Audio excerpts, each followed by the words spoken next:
अविद्यानामन्तस्तिमिरमिहिरद्वीपनगरी जडानां चैतन्यस्तबकमकरन्दस्रुतिझरी दरिद्राणां चिन्तामणिगुणनिका जन्मजलधौ निमग्नानां दंष्ट्रा मुररिपुवराहस्य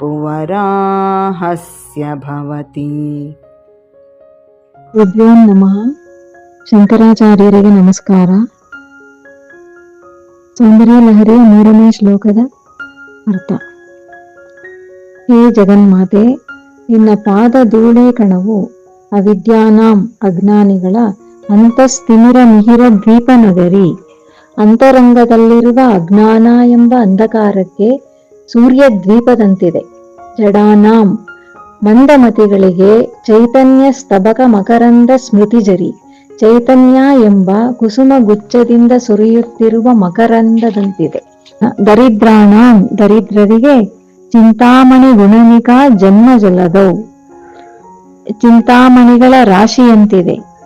ಜನ್ಮ ಜಲದೌ ನಿಮಗ್ನಾಂ ಸಂಸಾರದಲ್ಲಿ ಮುಳುಗಿದವರಿಗೆ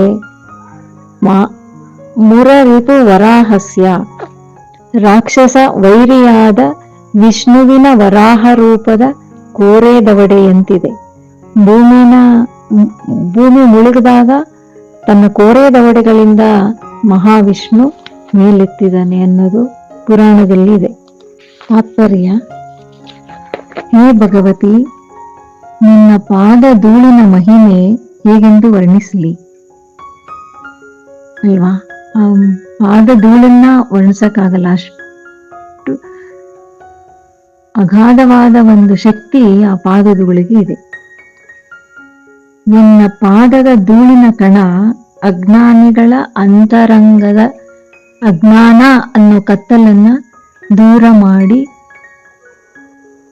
ಬೆಳಕಿನ ದ್ವೀಪದಂತೆ ಅಂತರಂಗದಲ್ಲಿ ಚೈತನ್ಯವನ್ನ ಸ್ಫುರಿಸುತ್ತೆ. ಅಂದ್ರೆ ಏಕಾಗ್ರ ಚಿತ್ತರಾಗಿ ಜಗನ್ಮಾತೆಯ ಪಾದವನ್ನು ಧ್ಯಾನಿಸಿದ್ರೆ ಅವಳ ಸಂಪೂರ್ಣ ಕೃಪೆ ದೊರೆತು ಅವರು ವಿದ್ಯಾವಂತರಾಗೋದ್ರಲ್ಲಿ ಆಶ್ಚರ್ಯನೇ ಇಲ್ಲ.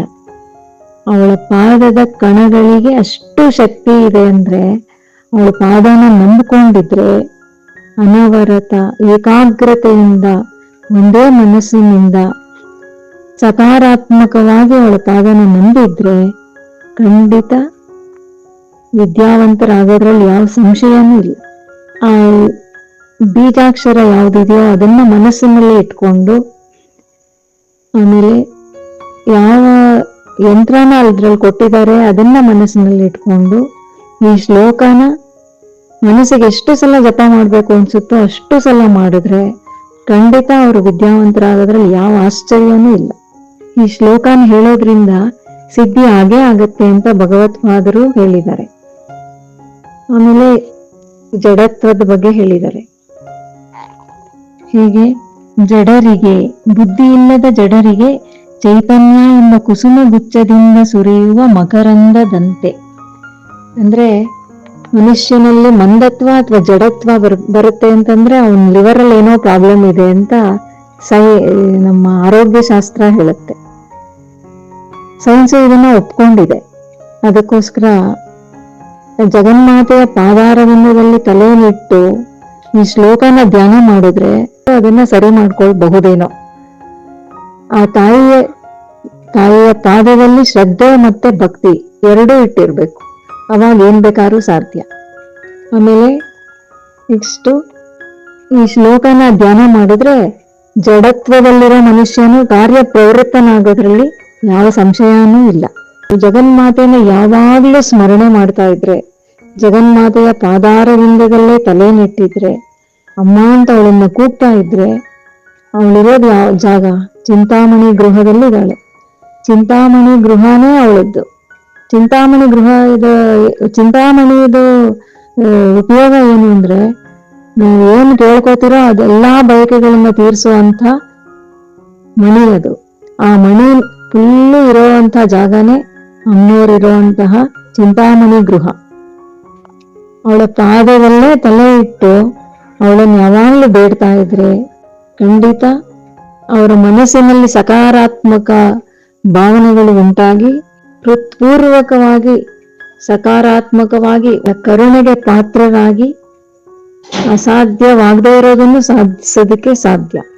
ಆಮೇಲೆ ಸಂಸಾರದಲ್ಲಿ ಮುಳುಗಿರೋರಿಗೆ ಅವಳು ವಾರಾಹಿಯಾಗಿ ದಡನ ಸೇರಿಸಿ ಕಾಪಾಡ್ತಾಳೆ ಅನ್ನೋದು ಈ ಶ್ಲೋಕದ ಪಠಣದಿಂದ ಆಗುವಂತಹ ಸರ್ವತೋಮುಖವಾದ ಅಭಿವೃದ್ಧಿ. ಮನುಷ್ಯನಿಗೆ ಭೋಗ ಭಾಗ್ಯ ಎರಡನ್ನೂ ಕೊಡುವಂತಹ ಒಂದು ಶ್ಲೋಕ ಇದು ಅಂತ ಹೇಳಿದ್ರೆ ತಪ್ಪಲ್ಲ. ಶಂಕರಾಚಾರ್ಯರಿಗೆ ಅನಂತ ಕೋಟಿ ನಮಸ್ಕಾರ.